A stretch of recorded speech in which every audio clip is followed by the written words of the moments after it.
za kufanyia ibada zipo nyingi tu, japo kila watu wana makanisa yao, lakini tuamini kwamba, ndugu zangu, angalieni kauli za kiongozi. Kwa hiyo kama kiongozi anayeongoza, yani dereva mwenyewe akishakosea, lazima hiyo gari itapata ajali. Kwa hiyo kilichozuiwa pale ni kusababisha wale waumini, kwa maana ni Watanzania wenzetu, kuingizwa katika kesi kwa hali kama hiyo. Na ndio maana hata waliokamatwa waliachiwa, ila baadhi ya watu ambao onekana na makosa, tena ikionekana makosa mengine, walizuiwa, walibaki kule. Kwa hiyo watu wasishutumu serikali kuonekana labda kuna ubaguzi unafanyika. La hasha. Kwa hiyo tusibadilishe ajenda na kuwatia chuki watu waamini na kuichukia serikali yao bila sababu za msingi. Kwa hiyo mimi kama kiongozi wa kiimani na nashauri kwamba wapo baadhi hata upande wa dini yetu ya Kiislamu, wapo ambao pia wanaishutumu serikali. Na utakuta hakuna kitu ambacho kinawapoteza watu kama comment. Comment zile ambazo ikiwa zinakuunga mkono hata unaharibu, wewe unajua unapatia tu. Na ndio maana kuna baadhi ya viongozi, kuna shehe mmoja niliona, kuna klipu moja, akawa anashutumu sana, alikuwa kwenye mkutano wa Chadema, akawa anashutumu, akatoa maneno ya hovyo, yani kuna maneno ya hovyo, hata pamoja ni shehe alitoa maneno ya hovyo. Na watu wafahamu kwamba kuwa kiongozi wa dini tusiwe mfano yani kama vile mche wa sabuni. Yani viongozi wa dini wasiwe kama mche wa sabuni, kwamba kazi ya mche wa sabuni ni kuosha wenzake tu. Lakini huo mche huo wa sabuni ukiudondosha chini kwenye mchanga, ukichafuka nao uosheki. Tusiwe hivyo viongozi wa dini, iwe shehe au askofu. Tusiwe kama mche wa sabuni, kwamba kazi yetu ni kuosha wenzetu lakini si wenyewe atuosheki. Sababu mche wa sabuni ukiudondosha chini kwenye michanga, ukiosha uosheki. Tusiwe hivyo, tusiwe viongozi wa namna hiyo. Mimi naamini viongozi wa dini ni watu muhimu sana. Na sisi tuna uwezo, ndio tunye uwezo wa kuisababisha nchi hii ikawa na amani, kwa sababu viongozi wa dini tuna nafasi kubwa pia katika mioyo ya watu. Kwa hiyo tunaweza tukatumika vizuri kuishawishi serikali kufanya maendeleo na mambo mbalimbali, hata kushauri baadhi ya mambo, lakini sio kuikashifu serikali na kuitukana serikali. Hiyo sio jukumu letu. Kwa hiyo pia maneno mazuri. Kwa hiyo kauli inaweza ikaja, mfano mtu ukimwambia njoo, hii ni kauli impolite language. Lakini njoo, huyo mtu ataweza akakataa, kumwambia usiwezi sasa. Utanifanya nini? Kwa sababu gani? Kauli neno lile lile, lakini inawezekana neno hili umelitoa katika nafasi gani? Kwa hiyo pia tuangalie sisi kama viongozi, tusishutumu tu serikali.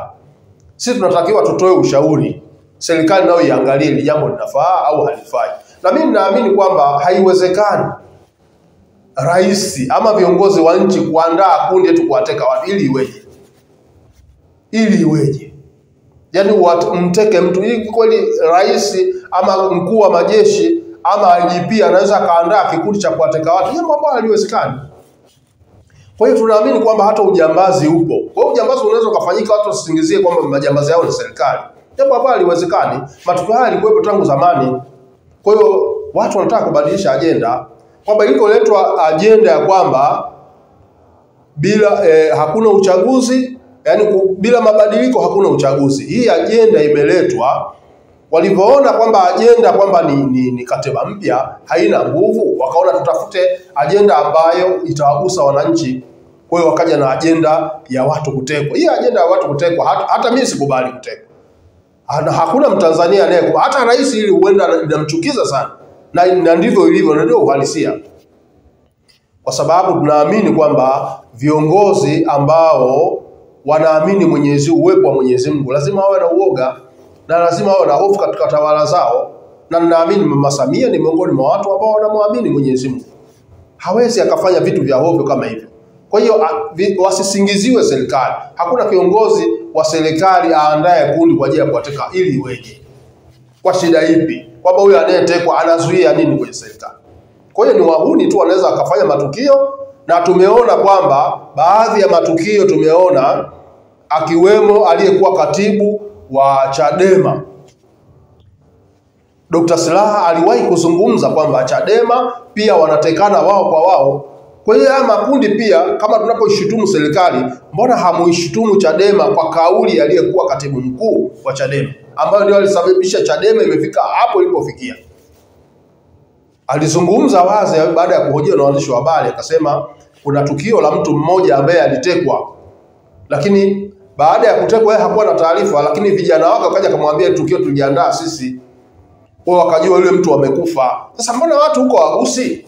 Kwa hiyo huo watu wasilete kama ule uhuni wa Kariakoo ule wa zamani ule, yani vibaka wa Kariakoo anakupola kama ni mkoba au wallet, yani pocha anakupola, alafu huyo anakupola, alafu huyo ndo anaita mwizi.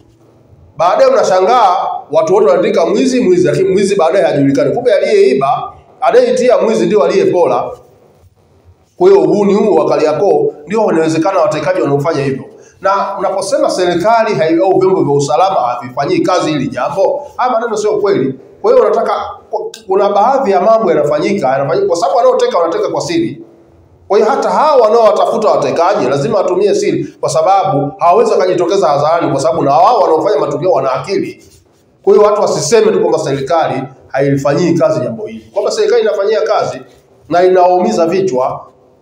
Kwa hiyo kama watu wanatekana wenyewe, uwezekano wa viongozi ama rais kushutumiwa ama jeshi la polisi, ikiwa watu wanatekana, mfano mmetoka nyinyi chama kimoja, mmekubaliana mnaenda sehemu fulani, na wenyewe nyinyi mna ulinzi wenu binafsi, japo ulinzi mkubwa ni wa jeshi la nchi, lakini ikiwa mmeingia kwenye chumba mnafanya mkutano afu wenyewe mkageukana, serikali hapo ndio inaweza ikawa inahusika kulinda, lakini muda huo mlinzi wa kwanza nani? Si nyinyi ambao mlikuwepo kwenye hicho kikundi.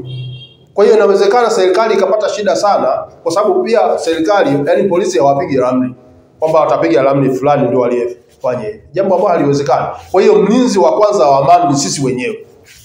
Kwa hiyo watekaji wanaishi miongoni mwa raia wema, na inawezekana katika makundi ambayo watu wakayasingizia serikali hali ya kuwa kwamba wanaofanya hivyo ni wahuni tu labda mtaani.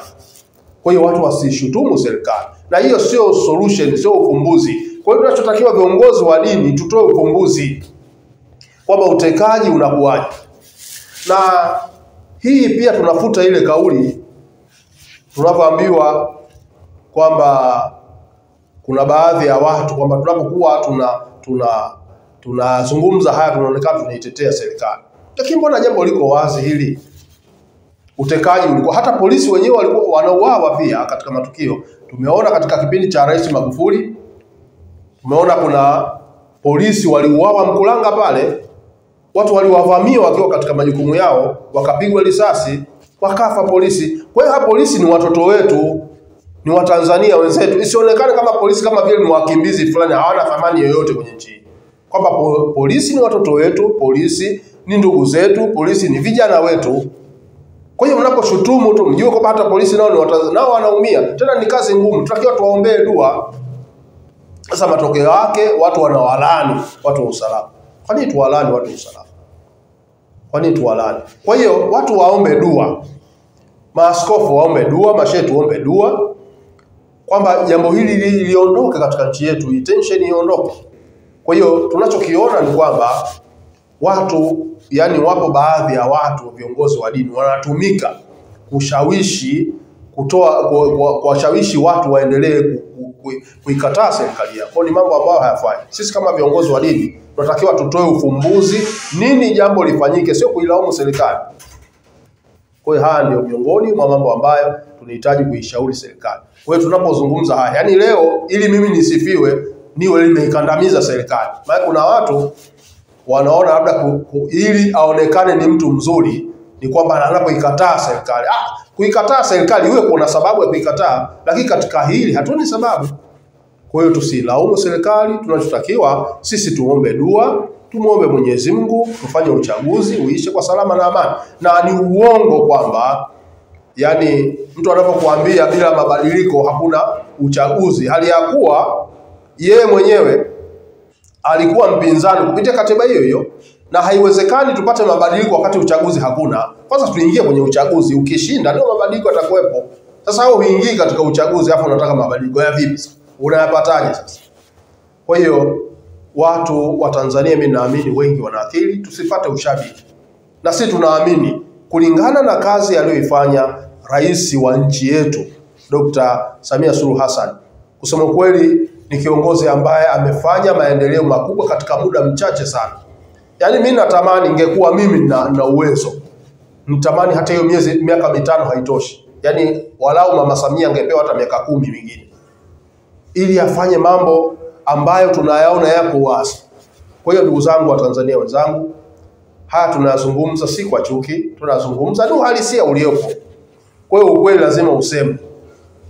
Ukweli lazima tuuseme. Kwa hiyo mimi niishi hapa kwa kusema na muomba Mwenyezi Mungu ajalie nchi yetu tunaingia katika uchaguzi, tuingie kwa salama na amani. Mungu atuepushe na mabalaa na watu ambao wana chuki wanaotaka kuianzisha katika nchi yetu.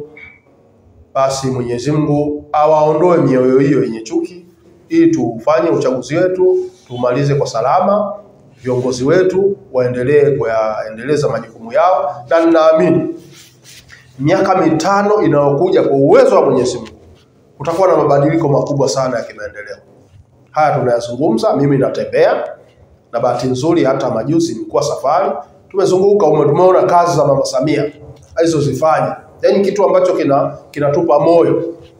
Kwa hiyo watu kama wameshindwa kuleta ajenda ambazo zina manufaa na nchi, wasitubadilishie ajenda ya kutaka kuleta machafuko katika nchi yetu. Baada ya kusema haya, assalamu alaikum warahmatullahi wabarakatuh.